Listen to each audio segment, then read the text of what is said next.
I am craving fried rice at hindi nyo ako mapipigilan.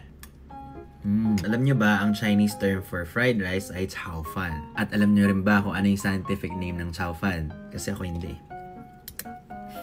This is the spicy Chao Fan of Chowking! Tagal kita hinintay. Finally, I got to try it. Before, pangarap ko maging chef sa Chowking commercials. Di ba, maapoy pa yung wok?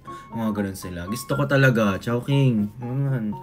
You know, when you eat fried rice, dapat hindi siya nakakaumay. And this one, ang sarap. Spiciness level, I would say tamang spicy lang siya at nakakatakam. Parang ako...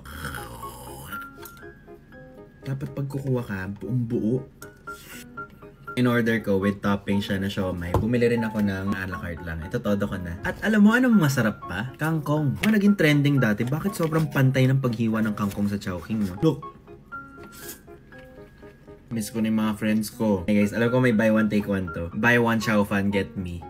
Ayaw maniwala. Legit talaga. Try mo. Ito yung code. Buy one, get me. Sa Chowking delivery app. Ayaw maniwala? Bolo ko.